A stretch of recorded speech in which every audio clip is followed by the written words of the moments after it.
fire is ever present. Its consequences can be devastating. But help has long been just a phone call away. The story of the British Fire Service is one of 200 years on the front line.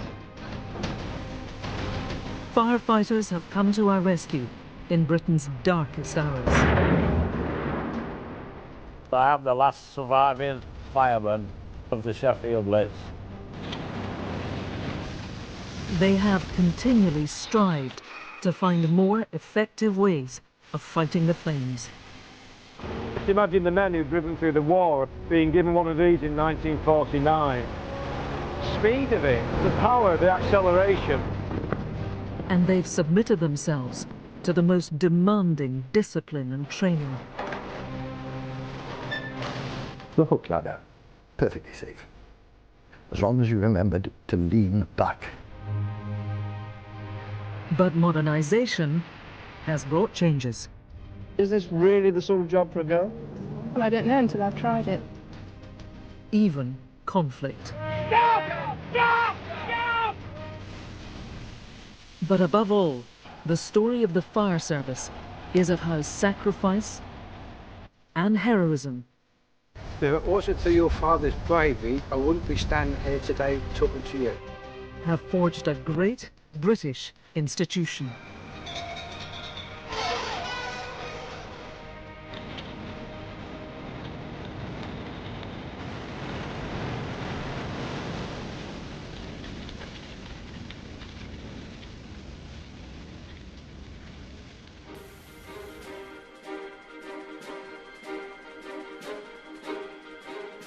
It's a breezy October day in London.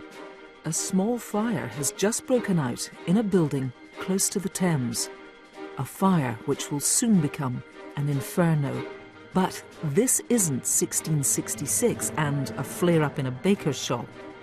It's 1834 and the Houses of Parliament.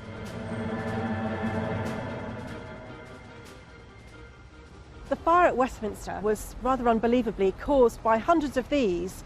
This is a tally stick, a form of receipt for government income, a wooden stick with notches on showing the amount of money that had been paid into the Exchequer.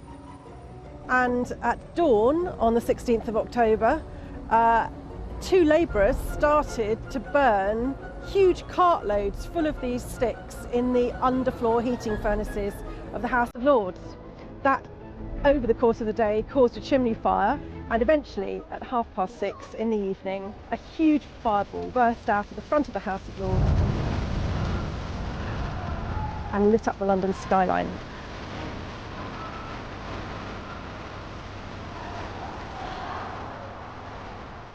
Soon after, Superintendent James Braidwood of the newly formed London Fire Engine Establishment arrived on the scene. A 34-year-old Scotsman, Braidwood was the pioneer of modern firefighting, recently headhunted from Edinburgh, where he'd set up the world's first municipal fire service. Braidwood was an innovator. His favourite trick was to drill his men in the middle of the night,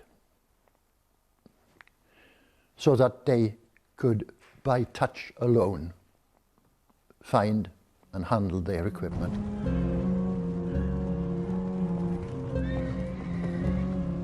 But no sooner had Braidwood arrived at Westminster than the roof of the House of Lords came crashing down, with such a deafening roar that onlookers thought Guy Fawkes had returned. Braidwood now faced an unprecedented challenge. He needed a plan of action. It became clear to James Braidwood that everything at this end of the palace was going to perish. So he drew an imaginary line across the palace from the river and decided that everything north of it, and especially Westminster Hall, whose great window you can see here, was where he was going to concentrate his efforts and those of his firefighters. And at 9 o'clock, the Chancellor of the Exchequer cried out, "Damn the House of Commons, let it blaze away, but save, oh save the Hall." Beneath its magnificent 14th century hammer beam roof, Westminster Hall had played host to coronation banquets, the marriage feasts of Henry VIII, and the trial of King Charles I. In his bid to save the hall, Braidwood followed a principle of his own devising, not to douse a blaze from a distance, but to venture into the heart of a building and attack the fire at its seat. And to do this, Braidwood had mustered 66 firemen and 14 manual fire pumps. This is a wooden manual fire engine pump. It's a typical Newson manual engine. There were various sizes. They were all made small enough to fit through the door of a house or a church or something like that. It's operated by a team of people on either side. You could have maybe 12 on this one. And then people would pump this up and down, and that operates the pump and works the water. And the other people standing in the middle operating these treadles, which gives extra power to the pump. And then another person would use this branch pipe made of copper and direct this straight onto the fire.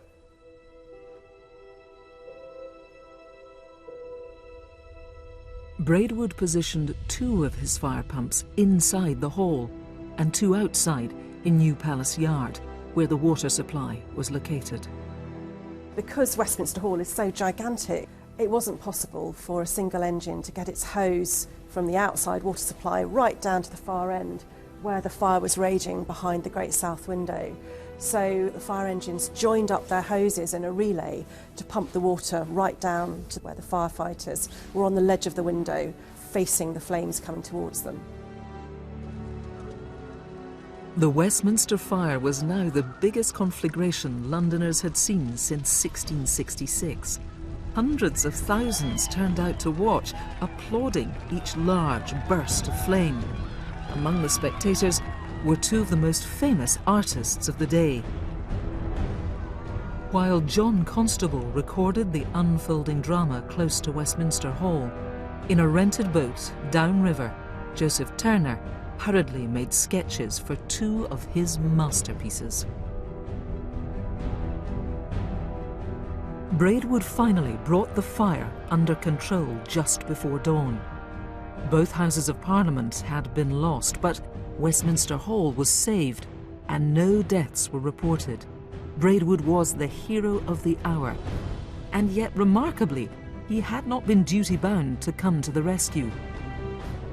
Parliament was uninsured, and Braidwood could have been called away at any time to deal with a fire at an insured property. The Westminster blaze highlighted the precarious state of fire protection at the time. London had no public fire service as such, but instead a number of private fire brigade offices set up by insurance companies following the Great Fire of London. Each of these fire offices would have their own fire engines, manual fire pumps, and a small number of paid firefighters who would turn out to fires in properties that were insured in the name of that company. Now they could tell if the property was insured in their name because you would have a fire mark put up on the front of the property in a fairly prominent position. Braidwood's London fire engine establishment comprised 10 of these private brigades. But in the years following the Westminster fire, increasing pressure from a rising number of call-outs spurred the insurance companies to demand a publicly funded fire service. The government ignored their appeals until another great blaze made everyone take notice. On the 22nd of June 1861, an urgent report came in regarding one of the huge warehouses on Tooley Street by the Thames, just a mile from Braidwood Station. Packed with combustible goods, these were high-risk buildings.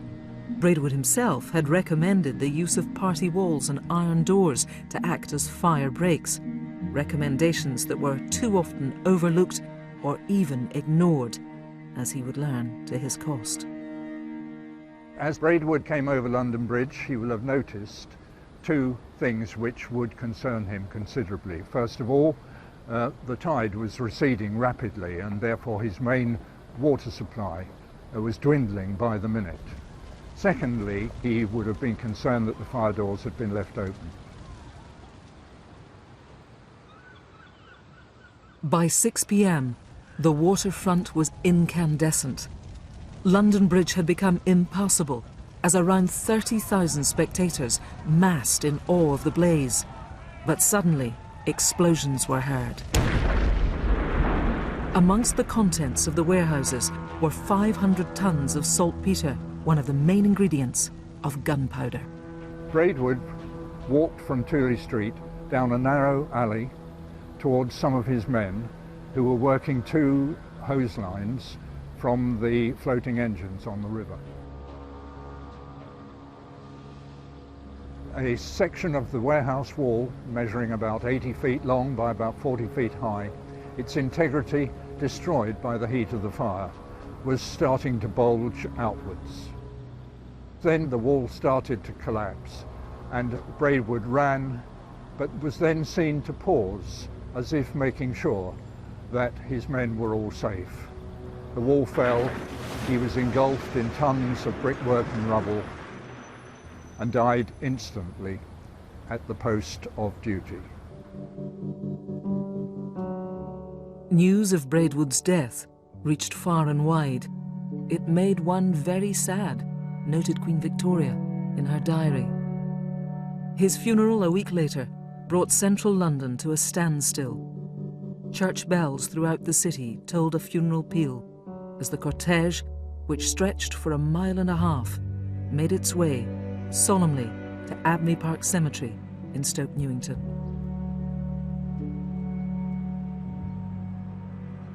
This grave, now rarely visited, and these words, rarely read, provide a memorial to a brave, unassuming man, James Braidwood, the founding father of the modern British Fire Service.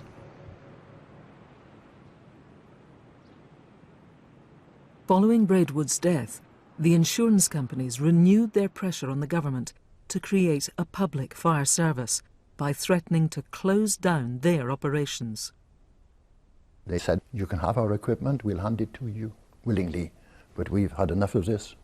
The government took 5 years to consider, but it did result in the formation of the Metropolitan Fire Brigade in 1866. Employing 129 firemen at 41 stations across the capital, this body was the forerunner of the London Fire Brigade. With its creation came a change of emphasis. Firefighting went from being a service duty-bound to protect property to one now charged with protecting life. This chimed with the values of discipline, obedience and patience that James Braidwood had sought to instill in his men, as well as his own sacrificial example. The fireman had become a symbol of Victorian heroism. There was a flowering of interest from print culture, and popular authors like R.M. Ballantyne started writing novels such as this one, Fighting the Flames, published in 1867. This is a tale of the London Fire Brigade that takes the death of James Braidwood as one of its central stories and builds a broader narrative about the firefighter as an urban working class hero. Now it was the firemen rather than the fires they fought which became the subject for artists. The pre-Raphaelite John Everett Millais painted the rescue after witnessing the death of a fireman in action. Charles Vigor's 1890 painting Saved was another celebrated depiction. Firemen may not have been drawn from the upper orders, but they embodied a certain ideal. These paintings depict the mid to late Victorian attitudes towards masculinity and the idea that in order to be a real man, one has to protect those who are dependents to them, in this case, women and children. As the cult of the heroic fireman grew, fueled by these paintings and thrilling novels, so too did the merchandising possibilities for fire ephemera. such as toy fire engines and a new domestic product that began to fly off the shelves. This is a glass fire extinguisher grenade of the quart size. Its function was to be thrown, as the name suggests, grenade by hand into a fire with the intention of extinguishing it. The fact that they are quite colourful and pretty to look at was a sop towards the females of the family. If it could match the decor of the family home, it was far more likely to have been purchased than if it was a plain ugly bottle. But these fire grenades were actually a confidence trick. They contained nothing more than concentrated salt water. So it was a pretty gullible public that took to these things. If domestic fire safety equipment left much to be desired, professional equipment was also highly variable. At the turn of the 20th century, there were 1,600 local fire brigades in Britain. But firefighting apparatus wasn't standardised across the country. Many provincial brigades operated with very basic equipment. One of the first British films ever made demonstrates this problem. Fire, directed in 1901 by James Williamson, dramatises the work of his local fire station in Hove. It's a telling record of just how slow and cumbersome the call-out to a fire still was.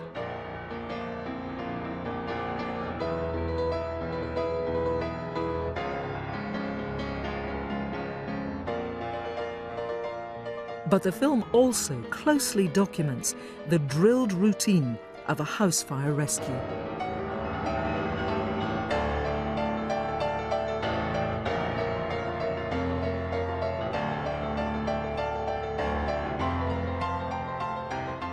There's the fireman's lift, a wheeled escape ladder, and the drop into a safety net. What the Hove firemen really wanted and needed were the steam fire engines regularly deployed in major cities.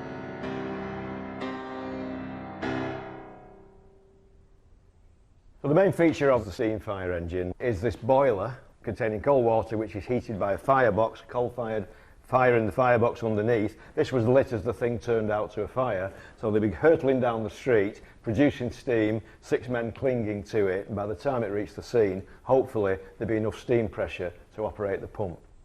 We've got a steam whistle like a train, we've got a damper to help get steam up quicker, we've got relief valves, we've got oilers. Steam engine really became the main fire engine right into the 20th century until the motor was invented and gradually pushed it out. In 1903, the Merryweather Company built the first petrol engine fire appliance and supplied it to Tottenham Fire Brigade in North London. By the outbreak of World War I, 2 other manufacturers, Dennis and Leyland, had also entered the market. Response times radically improved.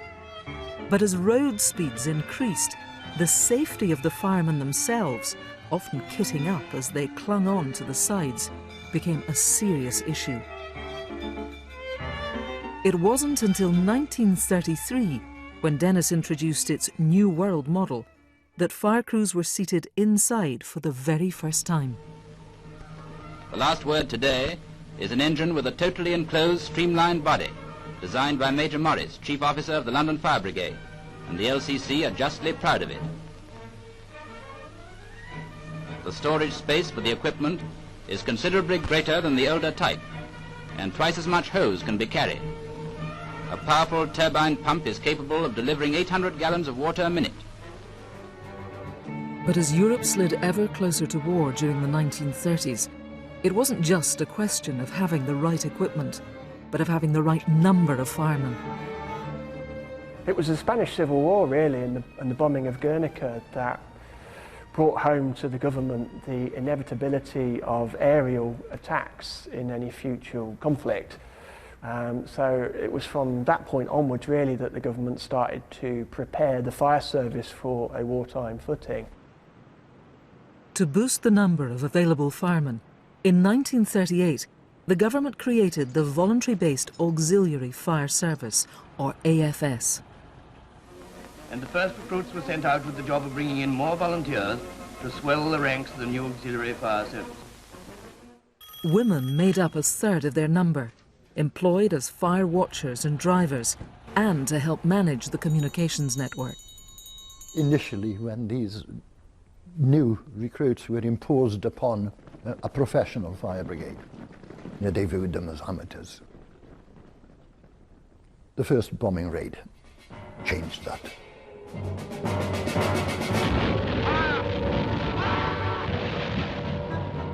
Between September 1940 and May 1941, the German Luftwaffe subjected Britain to a sustained blitz, dropping incendiary bombs designed to spread fire rapidly through key cities. London was to endure 71 major bombing raids, but it was by no means alone. Across 2 nights, the 12th and 15th of December 1940, Sheffield suffered its own blitz, codenamed Schmelzigel, meaning crucible. Now aged 99, Doug Lightning was a professional fireman who fought the ensuing blazes. I am the last surviving fireman of the Sheffield Blitz. Yeah. In the first night of the Blitz, I was sat finishing my meal off as usual, ignoring everything. I realised that the bangs that were going off were not all the naval guns, they were bombs. Now the roof on the old town hall in Sheffield was on fire. The German incendiary bombs were very efficient. And the inspector came out and said, "Lightning," he said, "I'm glad you're here, I want you. I want you up that ladder." I was only professional, full-time man. So I went up, took a line of holes and straddled myself on the top and took my life in my hands. Straight away, I managed to get water onto this roof and I put the fire out. It turned out that Doug's actions had saved more than just the hole. Then suddenly out of the building, the chief constable came and he took me down beneath the old town hall. Nobody knew this was there, by the way. There was a special room there, built in concrete, and it was a telephone centre for South Yorkshire Emergency Services.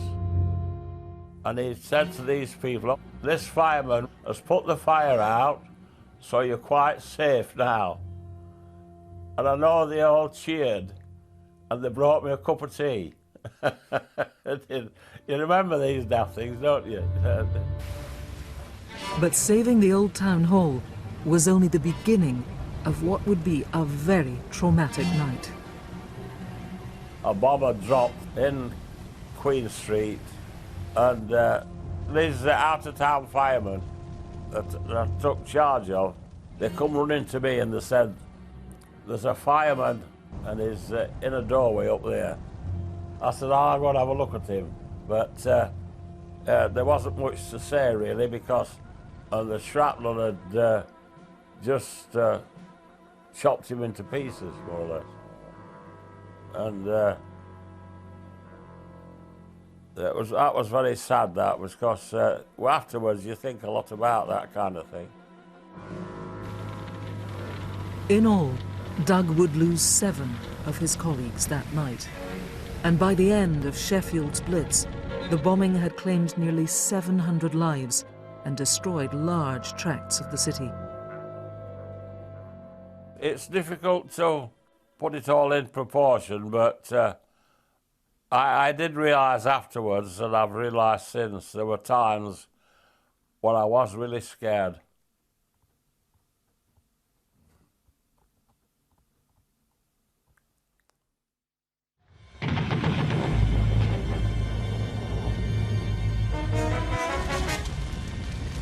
On the 29th of December 1940, just 2 weeks after Sheffield's Blitz, the capital took another heavy hit, dubbed the Second Great Fire of London. The defining image of that raid remains this photograph of St. Paul's Cathedral emerging unscathed from the firestorm. But that night and many others were also captured by a resourceful group of artists working as auxiliary fire service volunteers. Just as the late Victorians had promoted the image of the heroic firefighter, this Fireman Artists Committee depicted them as symbols of resilience and courage. The great thing about these paintings were that they were documentary. They were realistic paintings of actual situations experienced by that artist. These three paintings refer to a particular night, the 29th of December 1940, when St. Paul's was in the greatest jeopardy of being destroyed by fire. This first one, by Paul Lucien Dessau, the impression of movement and action is unmistakable as firemen strove to remove a trailer pump into position over the rubble caused by the collapsing buildings. This is 4th Street in the city, and in the background you can see St. Paul's, surrounded by flame. The second, Leslie Carr. Carr was renowned for detail in paintings. The technical details with this trailer pump, with its gauges and its valves, etc., gives a very close representation of precisely the scene at the time. The third, by auxiliary fireman Haybrook, entitled A View of the City from the West End, shows precisely the conditions on that fateful night. Firefighters tackling incendiary bombs on the roofs of buildings, a fireman at the head of a turntable ladder projecting a jet of water, with St. Paul's above. The particular significance of these three paintings is that they formed part of a much larger display of paintings taken to America along with the artists on what was essentially a propaganda tour, bringing to the attention of the American public just what London was suffering during the Blitz. America would enter the war in December 1941. By then, more than 300 firemen and women, those heroes with grimy faces, as Churchill called them, had perished in the Blitz. For the remainder of the war, Britain's fire services were run as a single national operation.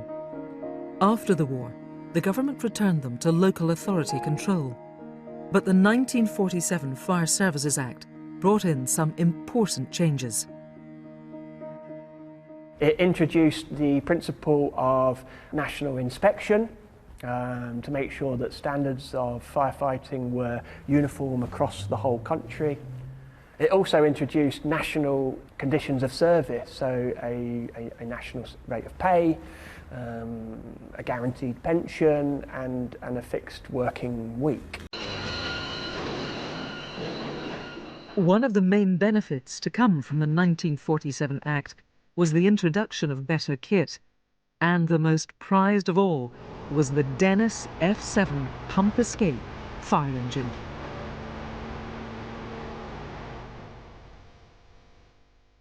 At the Greater Manchester Fire Museum, curator Bob Bonner is being joined by Barry Green to take a spin in this shining symbol of post-war modernisation.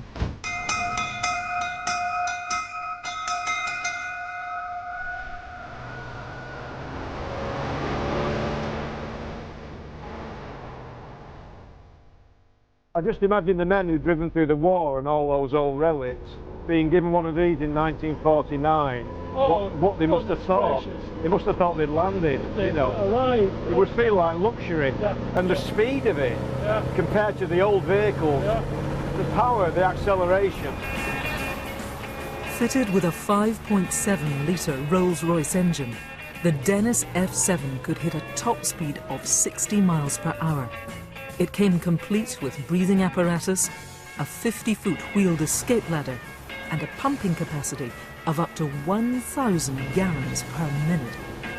The F7 became the workhorse of the British Fire Service, remaining in use for the next 20 years.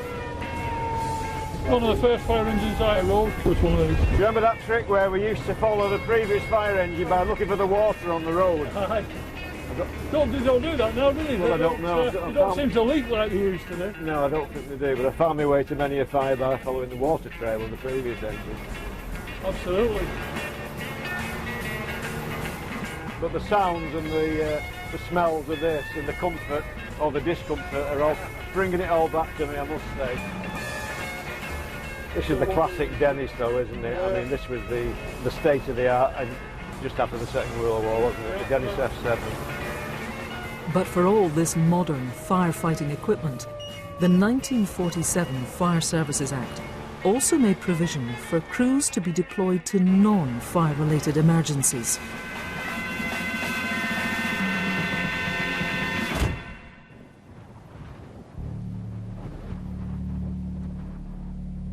On the 31st of January 1953, a violent storm hit the east coast of England.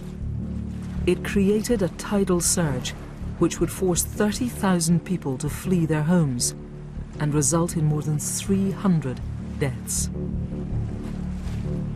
Responding to the disaster, fire brigades like the one at Great Yarmouth had to rely on sheer brute strength, stamina, and individual heroism. My father, Fred Sad, was a big, strong man. He was well over 6 feet, and he weighed nearly 18 stone. His hands were huge. Do you remember the old leather footballs? He could pick one up with his hand that way. The brutal conditions on that night in January 1953 would test leading fireman Fred Sad to the limit. With his 3-man crew, Fred had rushed to a reported fire at prefab bungalows in the coastal village of Galston, only to be met with an entire street of residents in grave danger of drowning. Ordering back his men, who were all much shorter than him, Fred ventured out alone into the icy black floodwater. It must have been terrifying to be out in a storm and sort of up to your neck in sea water as well. Swimming through the debris from home to home, pulling an old boat behind him, Fred ferried men, women and infants to the safety of a high embankment before collapsing with exhaustion. He hardly gave himself time to recover before wading back out, returning time and time again with more survivors clinging to his back. That night, Fred Sad rescued 27 people. We were amazed at what he'd done because he didn't tell us what he'd done. And we learned more from reading the newspapers than we did from him personally. Now, 64 years to the day since that fateful night, Brian is returning to Galston to meet, for the very first time, one of the 27 people rescued by his father. Hello, Tony. How are you getting on? Nice to meet you. And you. And you. The reason your father come to save us, yes. Here, there's a 6-foot wave. Right? Sure. 6-foot Really? wave going. So we forced the door closed, and, and we got wet feet, we ran upstairs, and we hung out the window. So the fire brigade come, and that's when your father turned up, slipped himself into the water, and I was the first one. Oh, grabbed his arms around his neck. Really old one, tight I did. Yeah, I really did. He saved my life. I'm really pleased to meet you now. Pleased to meet you. But at the time, 10 years old, you don't realise that the people, how good they are to save them. I was up there in that bedroom, and I prayed to God that someone come and save us. Really? And he turned up, and that's the truth, that is. Really? Really the truth, yes. Yeah.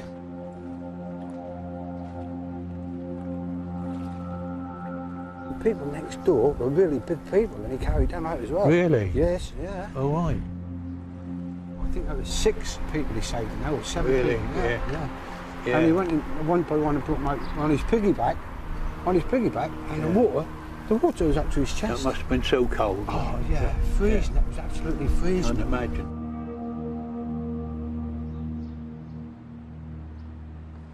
Tony, I brought something to show you. Do you have? Oh, yes. He's a smart man in his uniform. Never seen him. He's just brought me out, dropped me down and went back in again. There we go. Yeah. It's even got my name on here, look. That's it. Yeah, wow. Yeah, this is his worksheet from the night of the floods. Yes. Yeah.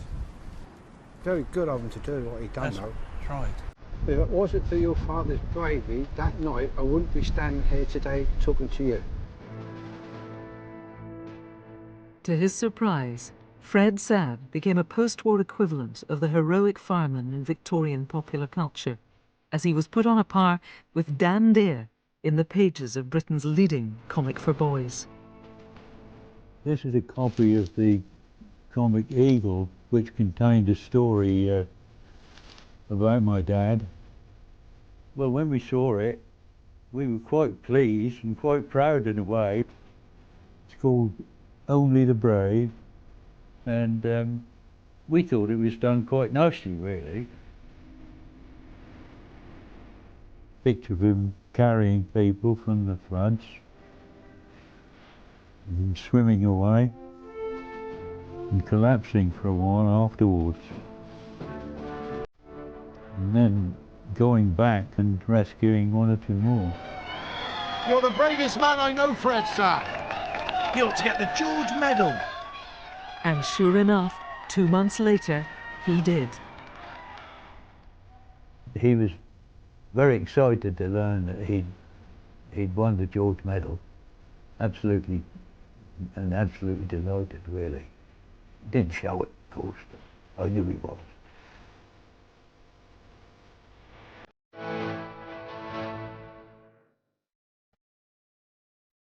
The heroism of firemen like Fred Sabb was an inspiration to a whole generation of children. I think the late 1950s and 1960s was a golden age for the fire service because it was a respectable career within which members of the working classes aspired to join.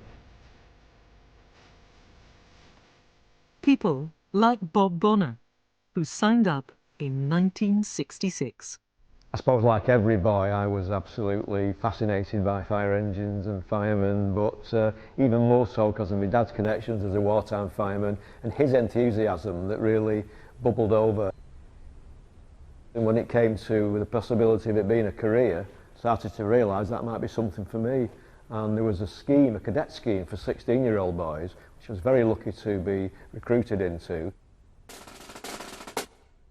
The fire service of the 1960s owed much to the generation of firemen who had come through the war.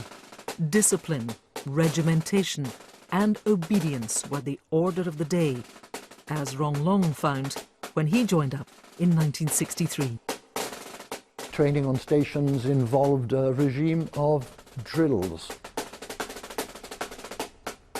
And this is one of the things that Braidwood had first introduced to the fire service.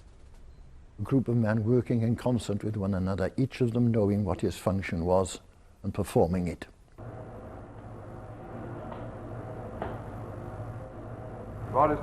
As equally important, if not more so, was the physical capabilities that you had to demonstrate. The strength test. You have to wind the weights to the top in 30 seconds. A lot of hose work. The fireman's lift and carry involved picking a person up, getting him over your shoulders and covering 100 yards in less than a minute. They were easy tests for a young man who'd spent his life running around up and down the mountains of South Wales. But recruits eager to get their hands on the latest appliances sometimes face disappointment. Now this Dennis 1940, strangely enough, has got personal memories for me because I actually trained on this fire engine as a recruit. It had a long, long life, and long after it should have stopped going to fires, it was kept on for recruits to practice on, and the ladder was taken off and on and off and on all afternoon. Some days we had to push it out of the garage into the centre of the yard and then run around drilling all afternoon and push it back at the end of the night. But yes, I know hundreds of firemen who see this for the first time and say, wow, I remember that, trained on that.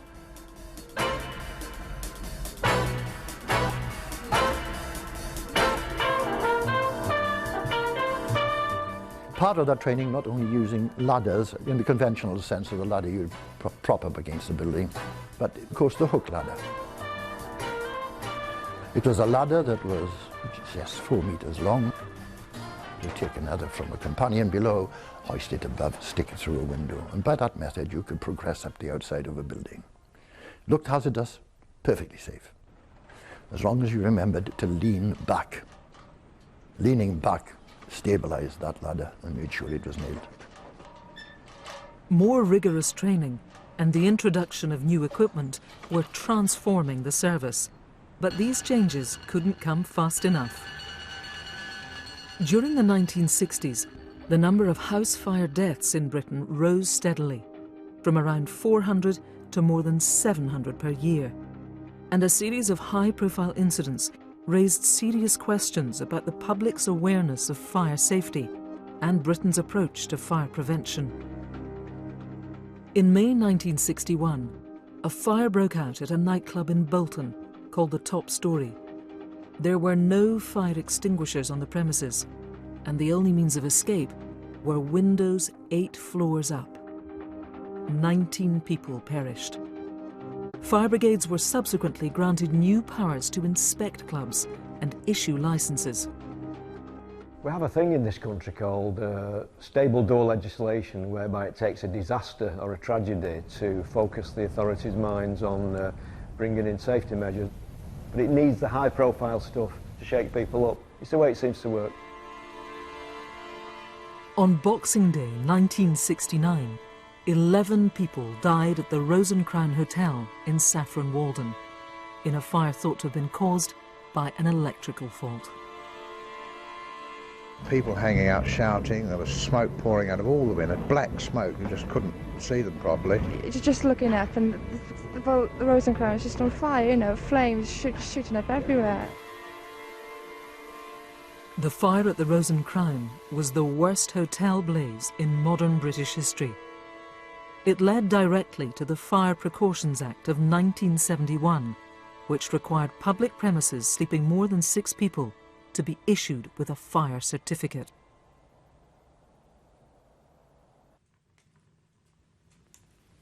Mary lived here. Mary was born during This the war. new raft of fire safety legislation Went to a good school. was reinforced by harrowing public information films. Dancing. She was going to be married in the summer. Last night, Mary went to bed and left the fire unguarded, and she died in the blaze that followed.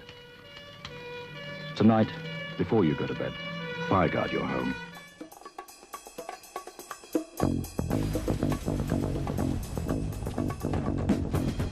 Despite increasing prevention and precaution, 1976 saw a major crisis for which neither the public nor the fire service were prepared. Another natural disaster. We're now trying to throw a human cordon around the houses here, but the situation is still by no means under control. The summer of '76 was the hottest since records began. Coupled with a severe drought, this raised the risk of fire to an all-time high, with temperatures pushing 100 degrees and parts of southern England going without rain for 45 days. Fire brigades were under extreme pressure and appealed for volunteers. But a station in East Sussex was taken aback by one person who came offering their help. I knocked on the door and a firefighter, a fireman opened the door, and I said, "Oh, I've come to join the fire service."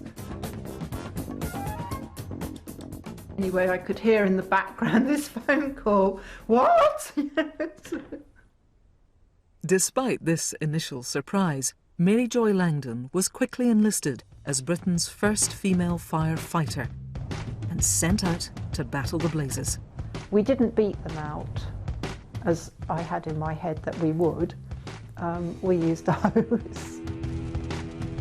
It was actually quite scary because I thought, gosh, it's never going to rain again. But regardless of the perilous state of the country, the press seemed more interested in the prospect of a fire girl. I know that the age of sex equality is with us now, but is this really the sort of job for a girl?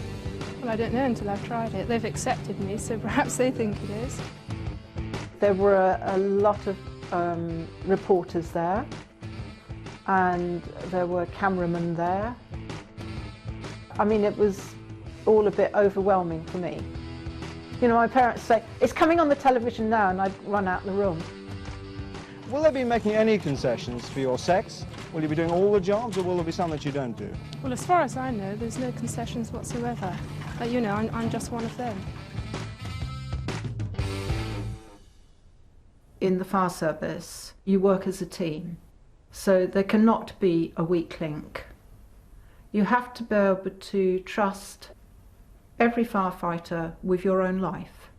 So I feel that I was accepted on those lines, because I think if they didn't think I was up to it, the crew at local level wouldn't have wanted to have worked with me. Mary Joy Langdon's acceptance into the ranks, and the women who followed her, began to change what had always been a bastion of male camaraderie. Firemen would soon be known as firefighters. But this gesture of modernisation belied a crisis that was brewing in the service. 10 to 9 this morning, and out come the posters as the men of Lambeth Fire Headquarters prepare to march out.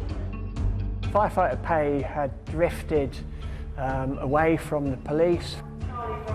It had also started to drift away from the average pay of a skilled working class industrial worker.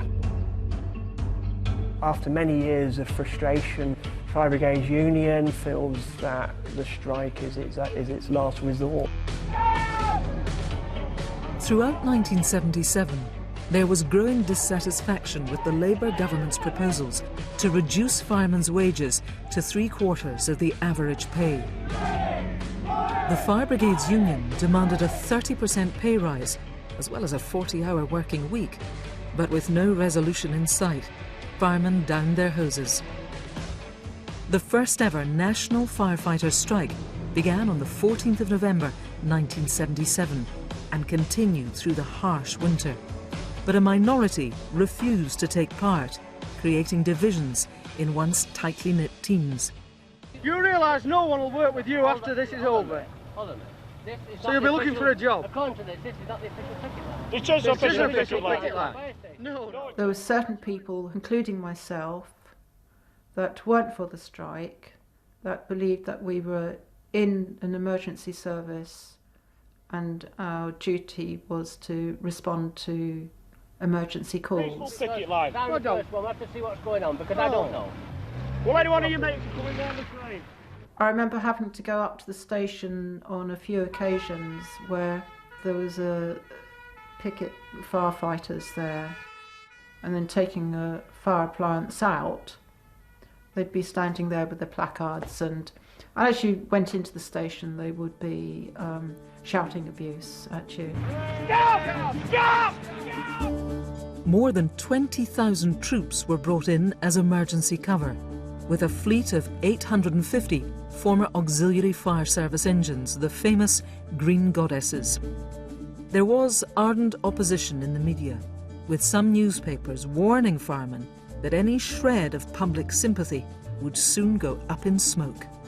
I was a station officer at the time, so I came out with my men, if you like. I worked at a fire station over in Bolton, and I think what surprised me was that the public support was there all the time, and people were signing petitions. We were out over Christmas, people were giving us turkey and stuff like that. Firemen were obviously on picket duties outside fire stations, very uncharacteristic, very uncomfortable place to be, but the public seemed to stay behind us all the way. Every single fireman that you see here, every fireman on this station is stood outside here now. That's how solid we are in this action we're taking, 100%. The strike was settled early in 1978. In all, it had lasted 9 weeks. It's quite a bad time really, but it did lead as a result of that to a very successful pay and hours package, which meant industrial stability for a long time in the fire service. The 1980s saw a new generation of firefighters embracing the biggest advances in equipment since the post-war years. Hook ladders and wheeled escapes were phased out.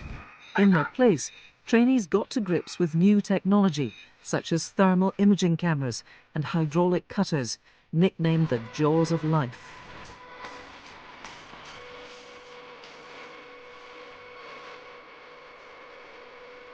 As well as new kit, came a more scientific approach to training. For some recruits, it felt like going back to school. I was quite surprised, thinking I was going to be spending most of my time out on the training yard training, and then all the classroom stuff started, which I had no idea about. But you began to do chemistry, which I'd done at school, fire science, hydraulics, which is about moving bodies of water about. You had to learn about all of the equipment, so not only how to use the equipment, how the equipment was made. So I was quite surprised. The public were also becoming more fire aware as new preventative measures were ushered in. Fire experts today launched a campaign aimed at cutting down on fire risks in the home. They're urging householders to install smoke detectors. The main drivers really were the furniture regulations which came in, and of course the increase in domestic smoke alarms, and those two factors together have brought domestic fires right down, and thankfully with them casualties. But while call-outs to homes declined, the mid-80s were marked by a series of shocking large-scale incidents. It's now well over 24 hours since the worst tragedy in English football. In May 1985, 56 fans died when the main stand at Bradford City Football Club was consumed by fire. Just 3 months later, 55 people perished when a British Air Tours passenger plane caught fire on the runway at Manchester Airport. And in November 1987 came a disaster which would have a lasting effect on the operation of the fire service itself. On the surface, the fire would have been a minor affair, but below ground, in the labyrinth of tunnels and shafts where 5 of London's underground railway routes coincide, a disaster was being kindled. Beneath the wooden Piccadilly line escalator at King's Cross Station lay half a ton of waste. When ignited, possibly by a discarded match, it took less than 20 minutes to turn the underground ticket hall into a 600-degree inferno. Firefighters arriving on the scene found the water from their hoses turning to steam before it even reached the flames. And the very nature of the location presented an almost insurmountable challenge.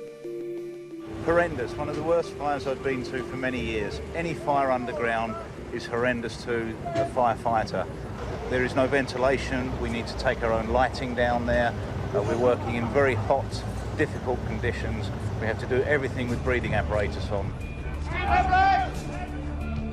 People who had not moved fast enough were felled as the hot air hit their lungs, and firemen began to emerge with their bodies.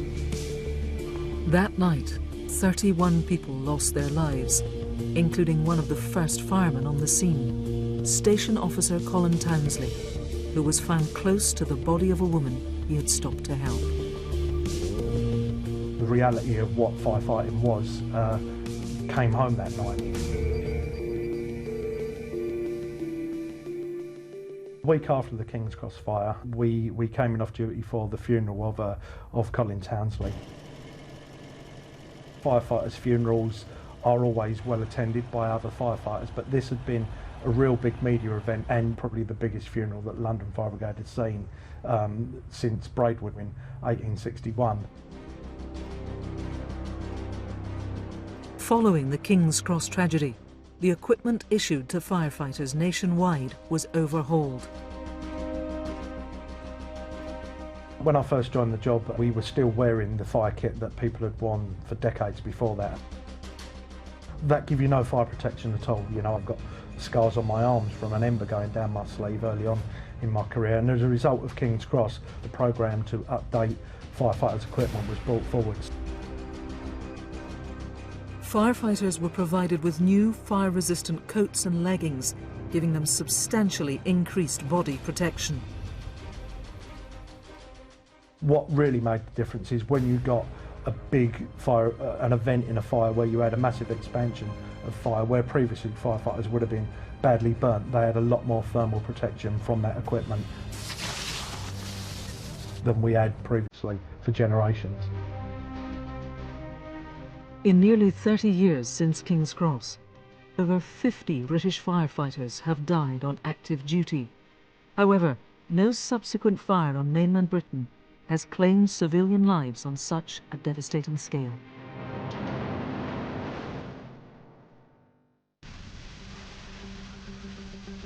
Today, there are over 50 regional fire services responding to nearly 2,000 call-outs a day.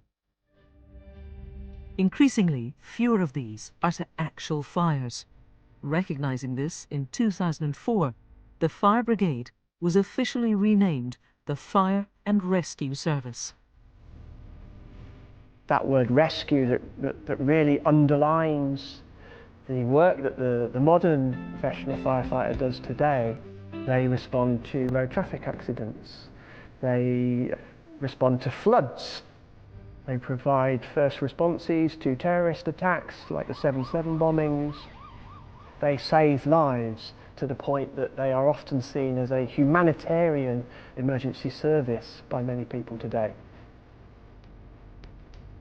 My generation of firefighters have been quite privileged because we're the living link between the way it was in the old days. It was still really busy, there were still loads of fires, and we've been privileged that we were the generation who really have turned that fire brigade into the modern fire and rescue service.